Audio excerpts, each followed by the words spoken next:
Hello बच्चों, तो कैसे हैं आप लोग। आशा करते हैं सभी मस्त होंगे। तो दोस्तों, आज मैं आपके लिए लेकर के आया हूँ क्लास 12th का चैप्टर 3 करंट इलेक्ट्रिसिटी का न्यूमेरिकल। ओके, एक्सरसाइज न्यूमेरिकल मैं इस वीडियो में डिस्कस करने वाला हूँ। इसके पहले हमने इसके थ्योरी को बहुत ही डीपली हमने बताया था up to meter bridge. Okay, तो चलिए देर ना करते हुए आगे बढ़ते हैं हम पहले क्वेश्चन की ओर। एक्सरसाइज का देखो पहला क्वेश्चन दिया हुआ हमारा, the storage battery of a car has an EMF of 12 volt.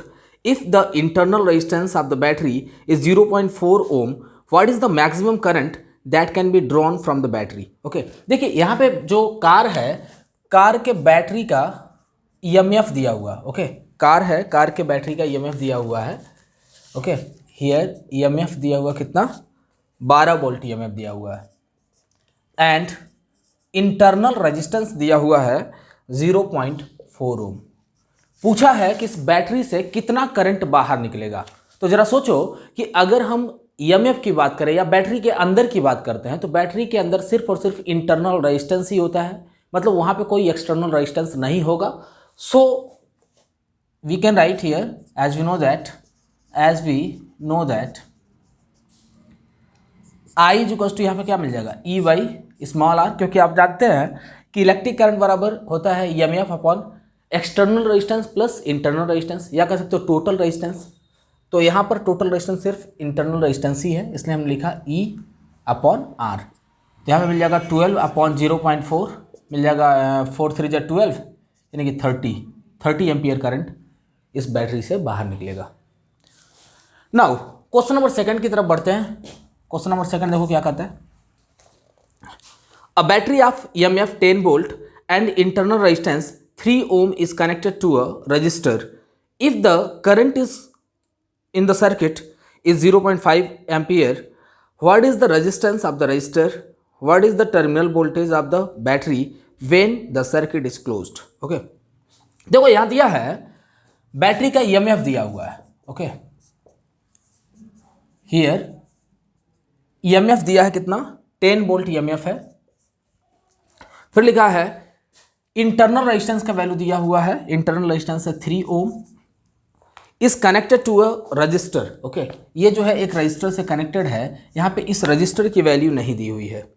If the current in the circuit is 0.5 ampere, और इलेक्ट्रिक करंट की वैल्यू दी हुई है 0.5 ampere. What is the resistance of the register, what is the terminal voltage of the battery, यानी कि हमें terminal voltage find करना है, पहला रेजिस्टेंस फाइंड करना, दूसरा टर्मिनल वोल्टेज फाइंड करना है when the circuit is closed. Okay, so सबसे पहले हम देखते हैं as we know that I equal to होता है, देखो यहाँ पे भी जो फार्मूला हमने अप्लाई किया है, आई इक्वल टू क्या होता है, EMF upon total resistance. Okay, capital R plus small R. यहाँ पे एक्सटर्नल रेजिस्टेंस नहीं दिया हुआ था, सिर्फ इंटरनल रेजिस्टेंस के रिस्पेक्ट में हमें करंट फाइंड करना था, इसलिए हमने ये फार्मूला लगाया, क्योंकि आर का वैल्यू 0 हो गया। ओके, यहाँ पे हमारा एक्सटर्नल रेजिस्टेंस गिवन है, so E upon capital R plus small r हो जाएगा। ओके, यहाँ पे जो करंट की वैल्यू दी हुई है 0.5 इक्वल्स टू ईएमएफ कितना दिया हुआ है 10 अपॉन कैपिटल आर नहीं दिया है, और स्मॉल आर का वैल्यू दिया हुआ है 3 ओम। ओके, हमें फाइंड क्या करना है, सबसे पहले तो हमें फाइंड करना है कि एक्सटर्नल रेजिस्टेंस क्या होगा। तो एक्सटर्नल रेजिस्टेंस, इसको हम क्रॉस मल्टीप्लिकेशन कर देते हैं, तो r प्लस 3 इधर हो गया, 0.5 को इधर भेज दो, तो 10 upon 0.5 means we will get 5 2 10, तो 20 मिल जाएगा। और यहाँ पे r की वैल्यू मिली, r इज इक्वल्स टू 20, इधर देखो प्लस 3 है, दूसरे साइड जाएगा तो -3 हो जाएगा, तो r इज इक्वल्स टू मिल गया 17 ओम। अब क्या फाइंड करना है, इसके बाद हमें फाइंड करना है टर्मिनल पोटेंशियल कितना होगा। So terminal potential is equals to हम जानते होता है according to Ohm's law V is equals to होता है R इंटू आई।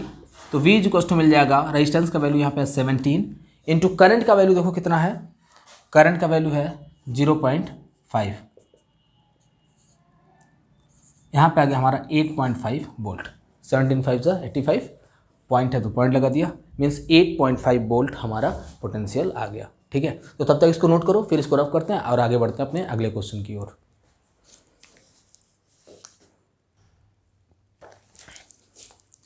सो क्वेश्चन नंबर 3 दिया है थर्ड देखो दो पार्ट में है, जो क्वेश्चन थर्ड है ये दो पार्ट में दिया हुआ है। जैसे हम इसका ए का सॉल्यूशन यहाँ पे करते हैं। पहले ए, ये देखिए क्वेश्चन क्या कह रहा है, 3 resistors 1 ohm 2 ohm and 3 ohm are connected in series, what is the total resistance in the combination. देखो कह रहा है क्या 3 रेजिस्टेंसेस हैं यहाँ पे। हियर R1 का वैल्यू दिया हुआ है, R2 का वैल्यू दिया है और R3 का वैल्यू दिया है। ठीक है, 3 रेजिस्टेंसेस हैं जिसमें R1 का वैल्यू दिया हुआ है 1 ओम, R2 का वैल्यू दिया हुआ है 2 ओम और R3 का वैल्यू दिया है 3 ओम। कह रहा है कि इसको सीरीज कॉम्बिनेशन में रखा गया है, तो सीरीज कॉम्बिनेशन में टोटल रेजिस्टेंस क्या होगा। बहुत ही सिंपल फार्मूला है, आपने पढ़ा है। As we know that resistance in series combination बराबर होता है R1 plus R2 plus R3। सारे वैल्यूज को यहाँ पे पुट कर दोगे, 1 plus 2 plus 3 is equal to कितना मिल गया 6 ओम। ठीक है, ये क्या मिल गया आपको, टोटल रेजिस्टेंस मिल गया। ओके, इसके सेक्शन बी में देखते हैं क्या दिया हुआ है। बी वाले पार्ट में दिया हुआ है, if the combination is connected to a battery of EMF 12 volt. Okay, battery का EMF देखो दिया हुआ है 12 वोल्ट। जिस बैटरी से हम इसको कनेक्ट कर रहे हैं उस बैटरी का EMF कितना दिया है, 12 वोल्ट दिया है। And the negligible internal resistance, और इसका इंटरनल रेजिस्टेंस नेग्लिजिबल है, ना के बराबर है, तो हमें इसको लिखने की कोई ज़रूरत नहीं है, लगभग it tends to 0 है। ठीक है, हम जानते हैं इलेक्ट्रिक करंट बराबर होता है E upon capital R plus small r, तो यहाँ पे स्मॉल r हम नहीं रखेंगे क्योंकि इंटरनल रेजिस्टेंस इसका नेग्लिजिबल है। और पूछा क्या है, नेग्लिजिबल रेजिस्टेंस इंटरनल रेजिस्टेंस, हाँ देखो लिखा है obtain the potential drop across each resistor. तो पूछा है कि सारे के सारे रजिस्टर्स में कितने पोटेंशियल ड्रॉप होंगे, इन तीनों रजिस्टर में कितना पोटेंशियल ड्रॉप होगा। देखो जनरली यहाँ पे है क्या, 3 रेजिस्टेंसेस ऐसे दिए हुए हैं, पहला रेजिस्टेंस R1, दूसरा R2 और तीसरा है R3। इनको कनेक्ट किया गया है एक सेल से या एक बैटरी से, जिस बैटरी का EMF 12 वोल्ट है। ठीक है, इस बैटरी का EMF कितना है, 12 वोल्ट है। इसका वैल्यू है 1 ओम, दूसरे का वैल्यू है 2 ओम, तीसरे का वैल्यू है 3 ओम। ठीक है, आप जानते हैं कि इस कॉम्बिनेशन में इलेक्ट्रिक करंट का वैल्यू कांस्टेंट होगा। जैसे हम स्विच ऑन करेंगे तो जो करंट फ्लो करेगा in a series combination the value of current will be constant. तो सभी में I का वैल्यू कांस्टेंट हो जाएगा। तो सबसे पहले क्या करो कि I का वैल्यू फाइंड कर लो। और हम जानते हैं कि सभी में पोटेंशियल अलग अलग होगा, V1 V2 V3। अगर हमारा करंट का वैल्यू मिल गया तो हम पोटेंशियल ईजिली फाइंड कर सकते हैं। तो हियर ऐसे लिख सकते हो, एज वी नो दैट यहाँ पे देखो I का वैल्यू कितना मिलेगा, I इक्वल टू मिल जाएगा E अपॉन R, क्योंकि इंटरनल रेजिस्टेंस नेग्लिजिबल है तो E की जगह पे 12 रख लिया। R का वैल्यू यहाँ पे आपने निकाला है 6 ओम, तो यहाँ पे आ गया 6 से 12 कैंसिल हो जाएगा 2R में, यानी करंट कितना मिल गया, 2 एम्पियर करंट इस पूरे सर्किट में फ्लो कर रहा है। नाउ अब V1 का वैल्यू फाइंड करते हैं। V1 यानी कि पहले रेजिस्टेंस में कितना पोटेंशियल ड्रॉप करेगा, इसका वैल्यू है 1 ओम। आप जानते हैं V इक्वल टू होता है according to Ohm's law, V equal to होता है R इंटू आई। तो यहाँ पर भी V1 इक्वल टू क्या हो जाएगा, R1 इंटू आई हो जाएगा।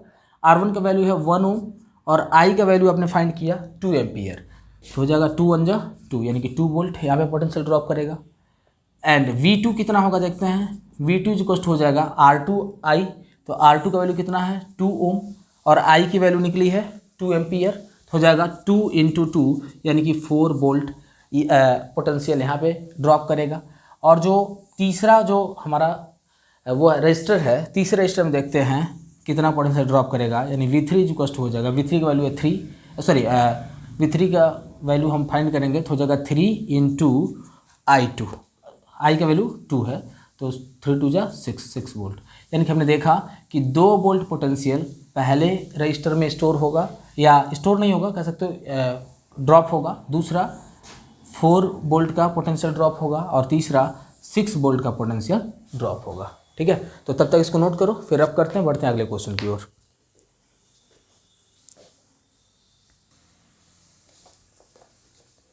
सो फ्रेंड्स, क्वेश्चन 4 भी देखिए 2 पार्ट में बटा हुआ है। जैसे पहला पार्ट इसमें लिखा है 3 resistors 2 ohm 4 ohm and 5 ohm are combined in parallel, what is the total resistance of the combination. ठीक है, कह रहा है कि 3 रेजिस्टेंसेस हैं, कह रहा है कि यहाँ पे 3 रेजिस्टेंसेस हैं, तीनों रेजिस्टेंसेस पैरेलल कॉम्बिनेशन में ऐसे कंबाइंड है। ये पहला रेजिस्टेंस हो गया, ये हमारा दूसरा रेजिस्टेंस हो गया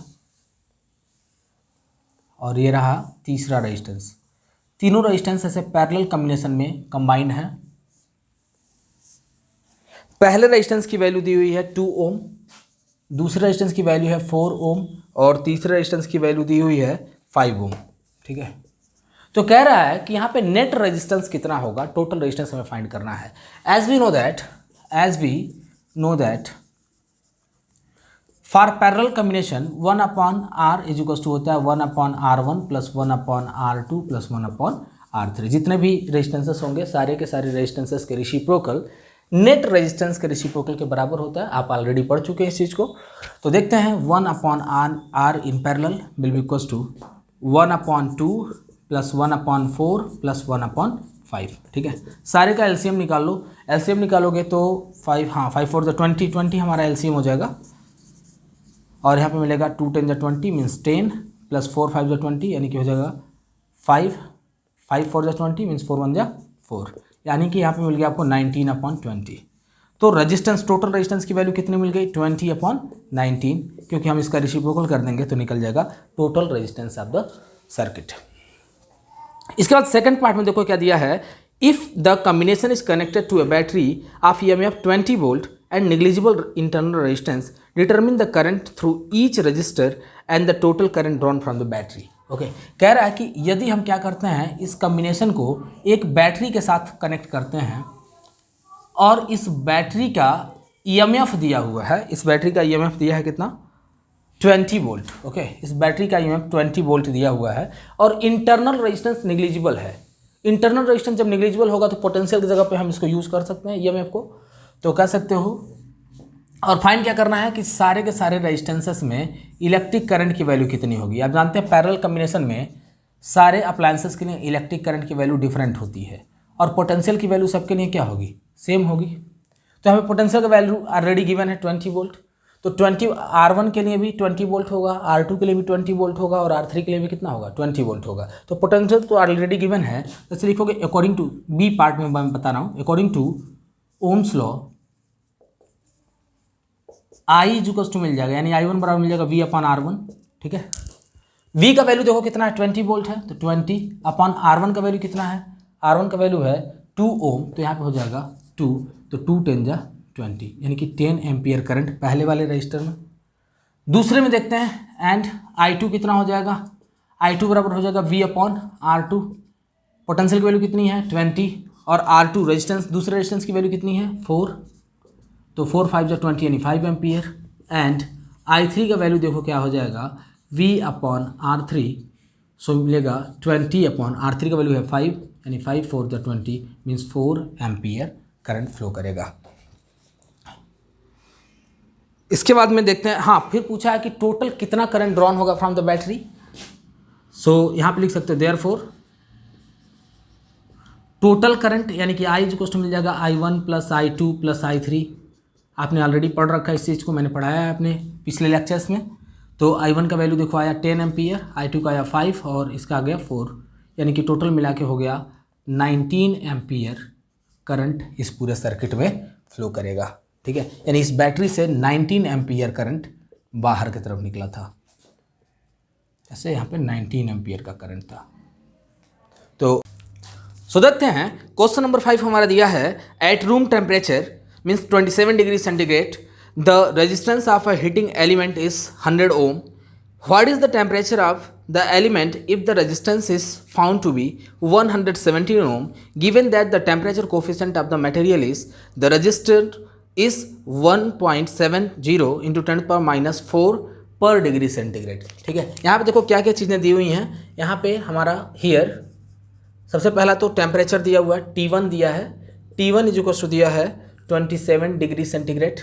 ओके, और R1 का वैल्यू दिया है 100 ओम एंड R2 भी दिया है, R2 दिया है 110 ओम एंड कोफिशिएंट दिया हुआ है temperature coefficient 1.70 into 10⁻⁴ per degree Celsius. Okay, find क्या करना, तुम्हें फाइंड करना है कि दूसरा टेम्परेचर यानी कि T2 टेम्परेचर क्या होगा। पहले देखिए ध्यान से समझिए क्वेश्चन क्या कह रहा है। क्वेश्चन ये कह रहा है कि कोई मटेरियल है या कोई सब्सटेंस है जिसमें इलेक्ट्रिक करंट फ्लो कर रहा है, इलेक्ट्रिक करंट फ्लो कर रहा है और उसका रेजिस्टेंस कितना दिया हुआ 100 ओम रेजिस्टेंस है एट टेम्परेचर T1। T1 का वैल्यू है 27 डिग्री सेल्सियस, यानी कि रूम टेम्परेचर पे उसका रेजिस्टेंस कितना है, 100 ओम है। यदि उसका टेम्परेचर चेंज होता है तो रेजिस्टेंस भी चेंज होगा। टेम्परेचर जब T2 हुआ तो रेजिस्टेंस R2 हो गया, जिसका वैल्यू 110 ओम है। और टेम्परेचर कोफिशिएंट यहाँ पे गिवन है, तो तुम्हें फाइंड करना है कि कितने डिग्री सेल्सियस टेम्परेचर पर R2 का वैल्यू इतना हो जाएगा, 110 हो जाएगा। तो देखते हैं, एज वी नो दैट आपने ऑलरेडी एक रिलेशनशिप पढ़ा हुआ है, अल्फा इज इक्वल टू होता है R2 minus R1 upon R1 in bracket T2 minus T1। ठीक है, ऑलरेडी आपने टेम्परेचर कोफिशिएंट का एक इक्वेशन है पढ़ा था। ठीक है, तो देखो यहाँ पे किस वैल्यू को हमें फाइंड करना है, T2 को फाइंड करना है, तो क्रॉस मल्टीप्लिकेशन कर लो, या सिंपली कह सकते हो इस सारे वैल्यू को इधर लेके आ जाओ, मिल जाएगा आपको R1 in bracket T2 minus T1 equals to, या R1 को इधर ही रहने दो, T2 माइनस T1 को इधर लेके आ जाओ और मिल जाएगा आपको R2 minus R1 upon alpha, इधर आया अल्फ़ा R1। ठीक है, अब देखते हैं T2 माइनस T1 की जगह पे T1 का वैल्यू रख लेते हैं 27 डिग्री सेल्सियस। ओके, R2 का वैल्यू कितना दिया है, R2 का वैल्यू 110 ओम, तो यहाँ पे लिख लो 110 ओम माइनस R1 का वैल्यू 100 ओम है, तो 100 ओम हो गया। ठीक है, अल्फ़ा का वैल्यू देखो कितना दिया हुआ है, अल्फ़ा का वैल्यू दिया है, सॉरी यहाँ पर 117 ओम दिया हुआ है। R2 का वैल्यू कितना दिया हुआ है, 117 ओम, तो यहाँ पर लिख लो 117 ओम माइनस 100 ओम। ठीक है, अपॉन अल्फ़ा का वैल्यू देखिए कितना दिया हुआ है, 1.70 into 10 to the power minus 4 into R1 का वैल्यू हो गया 100, तो यहाँ पे हो जाएगा 100। ठीक है, चलिए देखते हैं, तो T2 minus 27 degree Celsius is equals to, यहाँ पे बचेगा 17 अपॉन यहाँ पे मिलेगा 1.7 into 10 to the power minus 2। Okay, इससे कट जाएगा 10 बार में, तो T2 इज इक्वल्स टू मिल जाएगा -2, जब ऊपर जाएगा तो +2 हो जाएगा, +2 यानी कि 10 पे पावर 3, और 10 पे पावर 3 का मतलब कितना हो गया, 1000, और यहाँ पे -27 है, दूसरे साइड गया तो +27 हो जाएगा, means we will get the value of temperature T2, it is 1027 degree Celsius. ठीक है, तो ये हमें मिल गया T2 टेम्परेचर का वैल्यू। ठीक है, तो इसको नोट करो, फिर इसको रफ करते हैं और आगे बढ़ते हैं।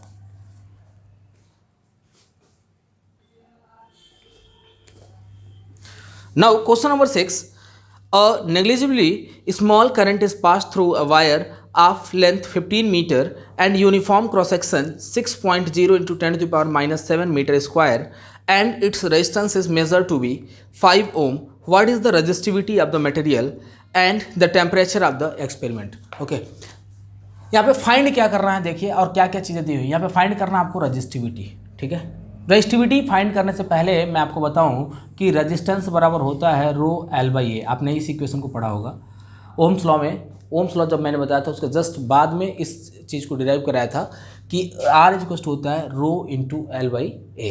तो देखो यहाँ पे क्या क्या चीज़ें दी हुई हैं। सबसे पहला तो हमारा दिया हुआ लेंथ दिया है, here the length of wire कितना दिया है, लेंथ दिया है 15 मीटर।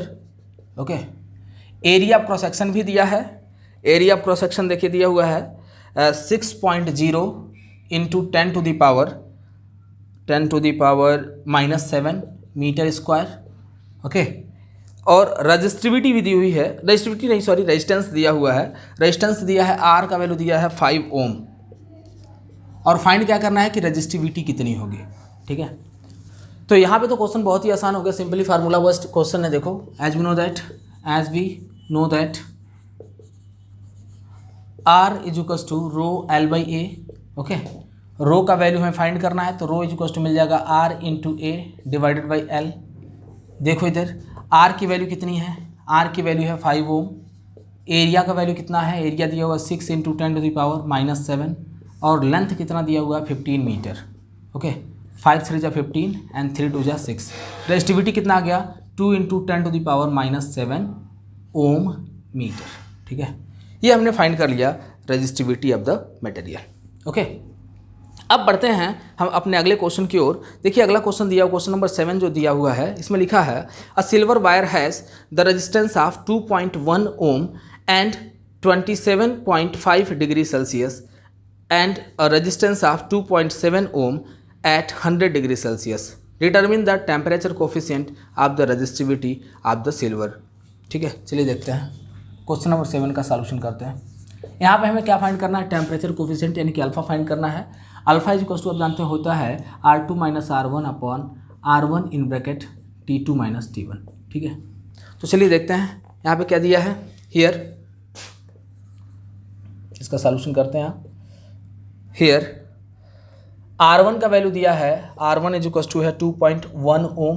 ओके, R2 दिया हुआ है, अच्छा, और T1 कितना दिया है, T1 दिया हुआ है 27.5 डिग्री सेल्सियस। R2 का वैल्यू दिया हुआ है 2.7 ओम और T2 का वैल्यू दिया है 100 डिग्री सेल्सियस।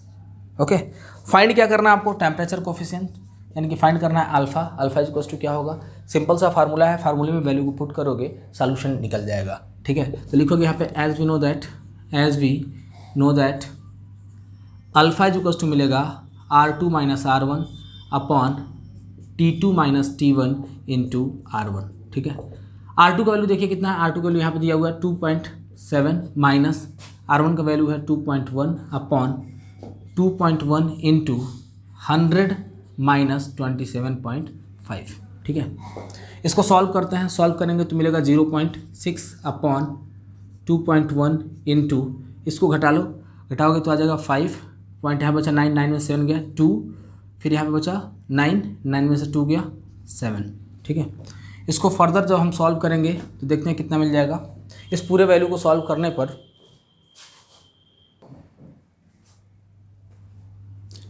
मिल जाएगा आपको 0.0039 पर डिग्री सेल्सियस। ठीक है ना, तो टेम्परेचर कोफिशिएंट अल्फा की वैल्यू मिल जाएगी 0.0039 पर डिग्री सेल्सियस, या इसी को चाहो तो ऐसे भी लिख सकते हो 3.9 into 10 to the power minus 3। ठीक है, 3 डिजिट को हमने बाहर निकाल लिया, स्टैंडर्ड फॉर्म में इसको लिख दिया इतना पर degree Celsius.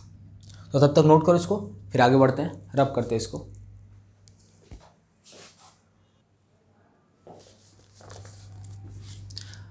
Now question number 8 देखते हैं। क्वेश्चन नंबर 8 क्या कह रहा है, a heating element using nichrome connected to a 230 volt supply draws an initial current of 3.2 ampere which settles after a few second to a steady value of 2.8 ampere. What is the steady temperature of the heating element if the room temperature is 27 degree Celsius. Temperature coefficient of resistance of nichrome averaged over the temperature range involved in 1.7 into 10 power minus 4 per degree Celsius. तो ये question बहुत ही आसान है, लेकिन बस थोड़ा सा इसमें ट्रिकी टाइप का क्वेश्चन है। ठीक है, क्वेश्चन में जैसे रेजिस्टेंस नहीं दिया हुआ है, R1 और R2 नहीं दिया हुआ है, R1 R2 का वैल्यू हमें फाइंड करना है। ठीक है, उसके बाद में फिर हम यही सेम फार्मूला कोफिशिएंट का formula R2 minus R1 in bracket upon R1 in bracket T2 minus T1, बस इस सिंपल से फार्मूले का यूज़ करके हमें न्यूमेरिकल को सॉल्व करना है। लेकिन यहाँ पे रेजिस्टेंस का वैल्यू गिवन नहीं है, यानी कि क्वेश्चन को थोड़ा सा घुमाया है। ठीक है, तो देखिए क्या है, हियर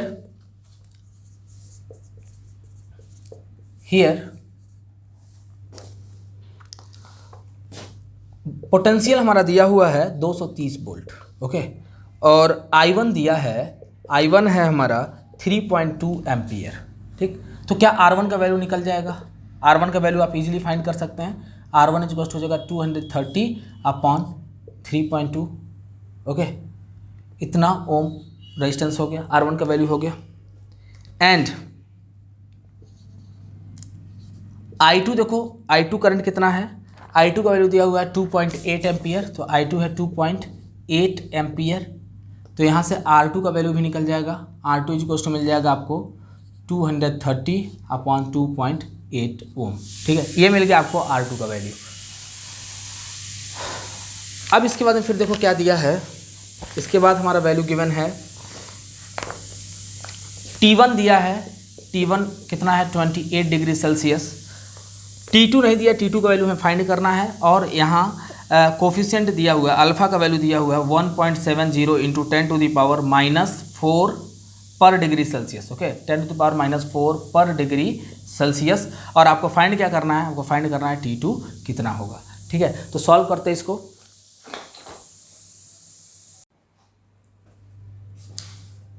तो सॉल्व करते हैं इसको। देखिए यहाँ पे R1 का जो वैल्यू जब डिवाइड करेंगे तो डिवाइड करने में मिल गया 71.87 ओम, और R2 के वैल्यू को डिवाइड करने पर मिल गया 82.14 ओम। ठीक है, तो ऐसे लिखोगे by using formula alpha is equals to R2 minus R1 upon R1 in bracket T2 minus T1। ठीक है, फाइंड किसकी वैल्यू करनी है, T2 की, तो इस पूरे टर्म को इधर भेज दो, T2 माइनस T1 को हमने इधर भेज दिया, अल्फ़ा को दूसरे साइड में लेके आ जाओ तो R2 minus R1 upon R1 into alpha. ठीक है, T2 का वैल्यू नहीं पता है, T1 का वैल्यू है 27 डिग्री सेल्सियस, R2 का वैल्यू देखो कितना है, R2 का वैल्यू है 82.14 माइनस R1 का वैल्यू कितना है 71.87 अपॉन R1 देखिए कितना है 71.87 इंटू अल्फ़ा की वैल्यू दी हुई है 1.7 into 10 to the power minus 4। Okay, जब आप इस पूरे इक्वेशन को सॉल्व करोगे, इस पूरे वैल्यू को सॉल्व करोगे, ठीक है, इस पूरे वैल्यू को सॉल्व करने पर आपको मिल जाएगा 840.5। ओके, कितना मिलेगा 840.5। सो यहाँ से T2 का वैल्यू निकल जाएगा 840.5 प्लस 27। चूँकि हमने इस वैल्यू को कैलकुलेट किया है ऑलरेडी, इसलिए हमने यहाँ पे डायरेक्टली लिख दिया 840.5। आप चाहें तो इसको कैलकुलेट करके देख सकते हैं। ठीक है, तो 27 जब इधर ऐड हो जाएगा तो मिलेगा 5, और इधर हो गया 7, 4 2 6, और यहाँ पे बचा 8। ठीक है, तो 867.5 डिग्री सेल्सियस हमें मिल गया टेम्परेचर T2 का वैल्यू। ठीक है, तो आज के लिए दोस्तों बस इतना ही, मिलते हैं हम अपने अगले वीडियो में। तब तक अभी मैं हट जाऊंगा, आप इसको नोट कर लीजिएगा। ठीक है, और जो रिमेनिंग न्यूमेरिकल्स हैं वो मैं कल आपके लिए लेकर के आऊँगा। और अगर आप हमारे चैनल पर नए हैं तो प्लीज़ हमारे चैनल को सब्सक्राइब करें, ताकि जो भी कंटेंट मैं अपलोड करता हूँ आपको सबसे पहले मिल सके। ठीक है दोस्तों, अगर आपको हमारा वीडियो पसंद आए तो एक लाइक तो बनता है यार। विदा लेते हैं, तब तक के लिए बाय बाय।